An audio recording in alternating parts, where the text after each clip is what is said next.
guys, this is Life On with Anisha host Doll. Hey, I know it's been a while, so today we are introducing season 2, and season 2 has a special crew in the house.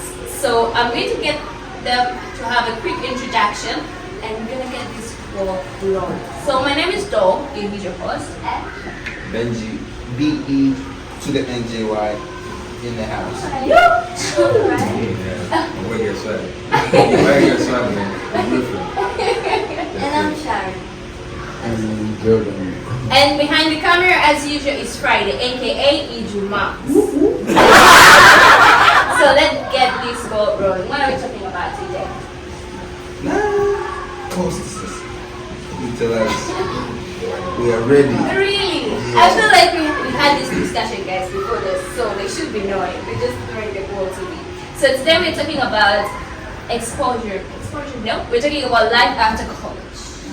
So we're having two kinds of youth in today's generation.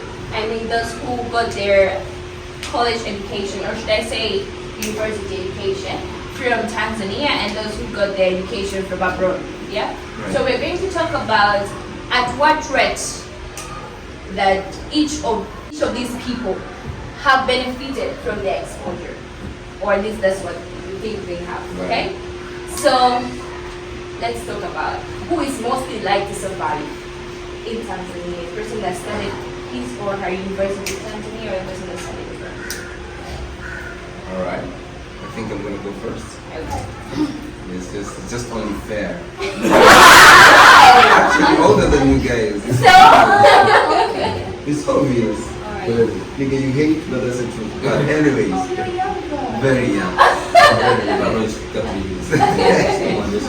So, personally, I think, and for the sake of the audience and everybody who's watching, nobody can explain it here. I think. Yeah, we have. So, for in here, in Tanzania, I think personally, I think the people who have the most chance to survive kwa hapa Bongo ni watu ambao wamesoma nje. Really? Yes. You guys agree? I'm gonna No. say my piece. All right. I'm Okay, gonna say my fine. piece, and then I discuss like what we do, right? So theory ya kwanza ambayo niko nayo, and I think this goes to every person ambaye amesoma nje na amerudi, right? Kitu cha kwanza wanachokosea, and I think that's the reason why you think they don't have a chance here, because they think they've made it. They have this mentality kwamba they made it. You correct me if I'm wrong, but ukirudi tayari una ile mentality kwamba I've seen a lot of things. I've seen more than people who wamebaki hapa wameona, alright? So obviously I have a chance to make it.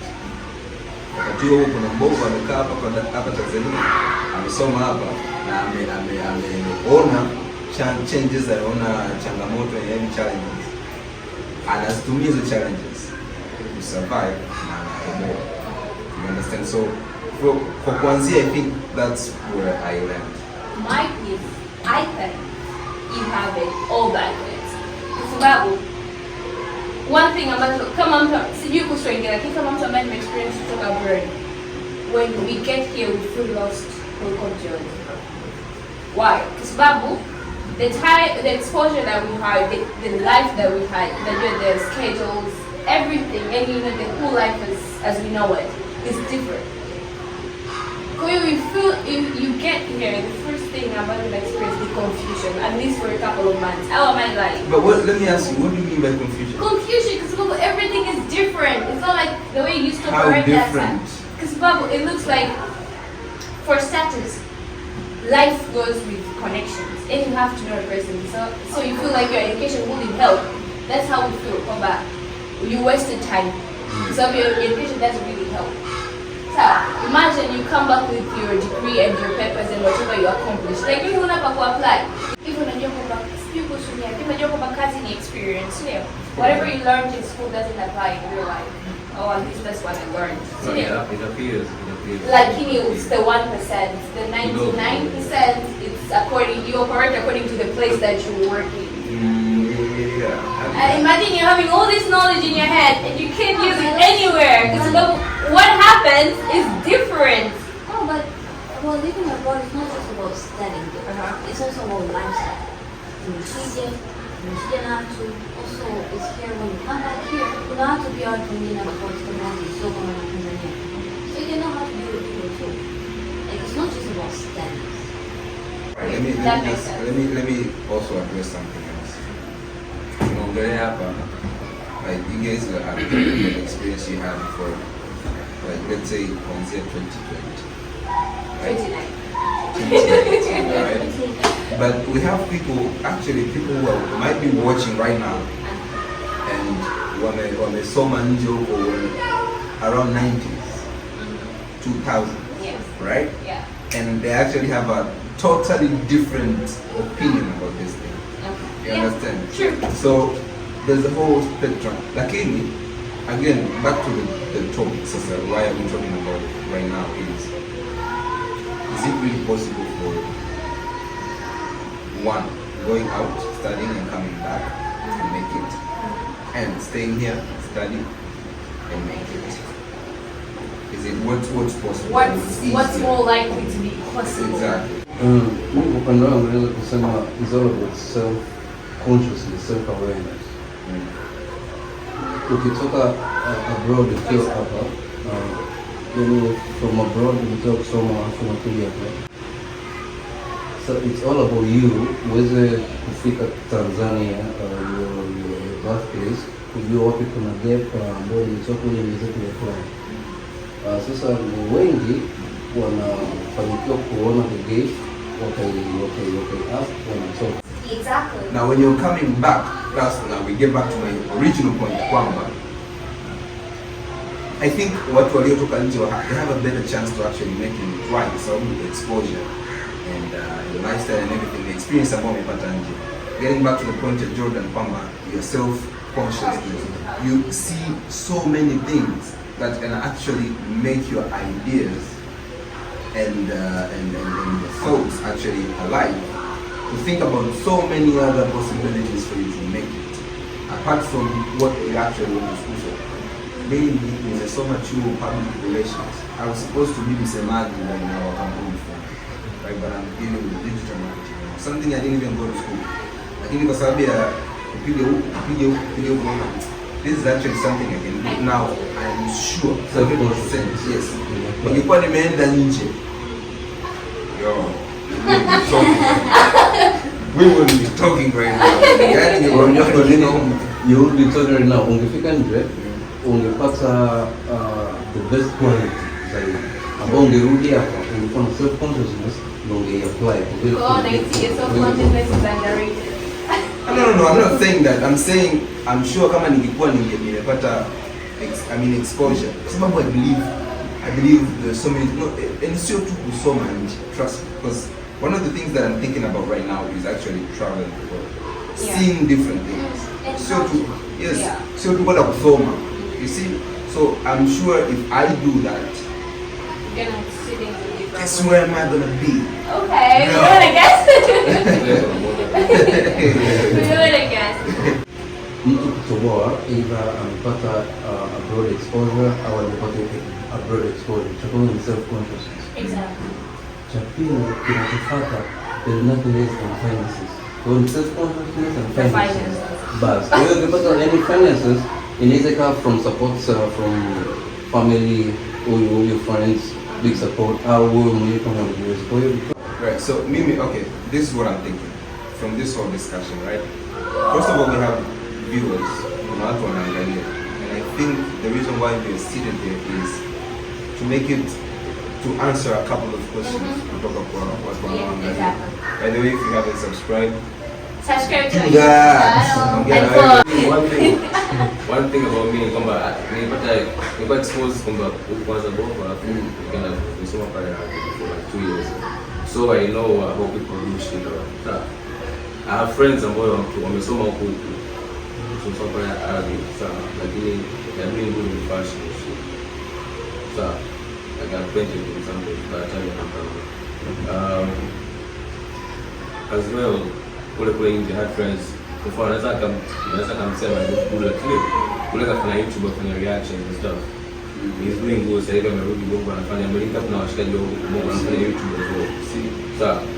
So, what I'm trying to say ni kwamba wewe mwenyewe ukisi wako. Kila mtu anapambana na kutokana na moto alikuwa anaunga mbele. Sawa.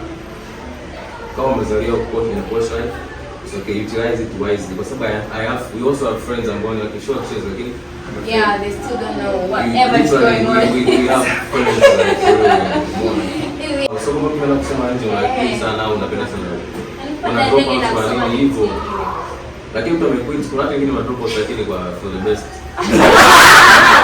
All of us have concluded that, especially this nigga who has experienced both lives, I think both of us have concluded that it's self-conscious.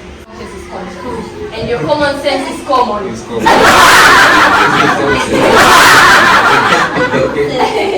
If your common sense is common, you can make it whether you're from in here and you're from out there. I feel like watu ambao wamesoma nje wanakuwa na connection moja hatari sana kuliko watu ambao, because trust me, mtu ambaye uko hapa Bongo ni rahisi sana naongelea sisi sasa. Ni rahisi sana kukaushia, unajua, kukataa. I'm telling you, kwanza ngoja nikwambie, ukatafuta wauni ambao umesoma nao chuo, and fake life ni ipo kinoma, kwa sababu mtu anataka akuonyeshe wewe I made it. Hata kama hey bro, again we're getting back to the same point. Ukimtafuta mtu namna hiyo anakukataa. Okay, so then kwa sababu sisi tunatoka abroad hapa, tumetengeneza idea ya kulika my family. For sure, yeah. You like we only have each other, so we take that tradition back home. That makes it really fun. So conclusively, what are we concluding? Me, I'm very, very okay to agree with this.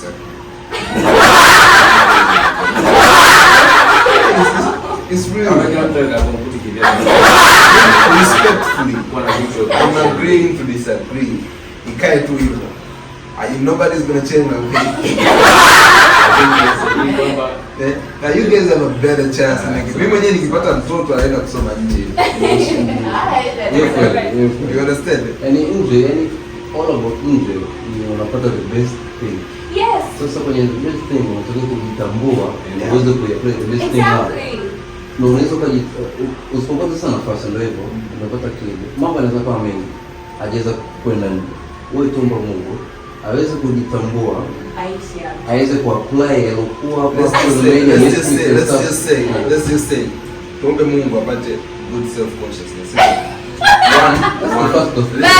That's number one. Maana ukiwa na good self consciousness ndio you can make it hapa au hata ukitoka huko. Halafu ongezea na kwenda nje. How does that sound? Okay, it sounds concrete. Exactly. Cemented. Hey, full stop here. Kwa mchongo ni nje. Oh, don't take that. Mchongo ni self-consciousness, kama alivyosema Jordan. Self-consciousness, then uweze to explain your concept, hapo ndo utapata the desired help, I think. The finances. Kwa hiyo bado nifanya tafuta hela. One thing kwamba usitegemee kwamba ukisoma abroad for instance kama unaperform vizuri at least. Sawa. Unashindwa utaweza kupata advantage hata kama perform vizuri hapo.